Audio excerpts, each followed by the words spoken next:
somasi itu kan pernah masuk ke gue banyak banget dalam karir gue. Bahkan sebelum Indonesia kenal gue pernah disomasi sama Menteri Hukum dan HAM.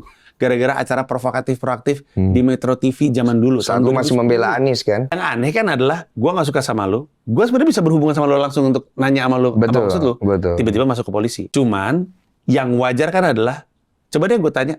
Tabayun dulu. Dalam Islam namanya tabayun. Coba deh gue tanya, maksudnya gimana sih? Iya, siapa tahu gue salah tangkap. Kalau tabayun aja belum udah langsung kayak gitu, ya menurut gue itu lebih mengekspos mereka daripada gue. Kalau gue mah bersedia untuk dialog, nggak pernah gue. Termasuk Dharma Pongrekun.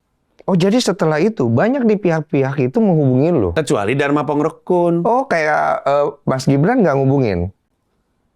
Ya kan makanya gue bilang, orang-orang yang gue sebut, siapa sih yang beneran mengaku tersinggung itu siapa? Nggak ada. Gue barusan menangkap, oh karena memang tidak tersinggung. Berarti Dharmanya tersinggung, makanya ngubungin lo. Jadi bisa nangkepnya begitu loh. Ya, kalau menurut gue ketemu sama Pak Dharma Pongrekun sih bukan karena beliau tersinggung, karena kita pengen kenalan aja. Sekarang, Dharma Pongrekun WhatsApp-an sama gue, janjian untuk ketemuan kapan. Kemarin pengen ketemu di hari apa, ternyata gue nggak bisa. Terus gue ngajak dia untuk syuting, ternyata beliaunya juga belum bisa.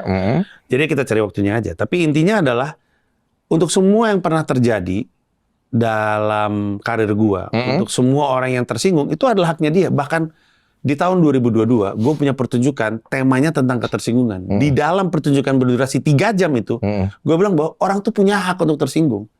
Tidak ada satupun orang yang mau tersinggung. Tersinggung itu seperti ketawa. Involuntary response. Atau respon yang tidak disadari. Jadi semua orang tersinggung, itu berhak untuk tersinggung. Tapi kan ada cara untuk menunjukkan ketersinggungan.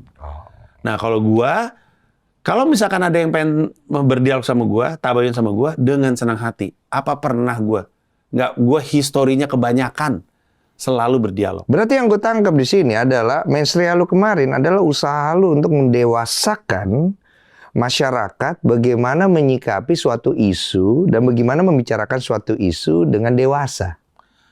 Harapannya seperti itu, tapi sebenarnya harapan nomor 1 sih emang menghibur masyarakat. Udah pasti yang kedua, pengen mengedukasi masyarakat Indonesia tentang politik. Makanya kalau lu nonton kan, lu ngelihat ada benang merahnya tuh, dimulai dari alasan memilih, siapa yang dipilih, apa yang mesti dicek ketika kita milih. Jadi orang kalau ngikutin, mereka tuh dari masuk nggak ngerti politik, keluar jadi punya bayangan. Itu tujuan utama gue. Efeknya adalah orang jadi lebih dewasa dalam menunjukkan perasaannya, ketidaksetujuan. Dan lu pengen ngajak itu ke sana gitu ya? Iya.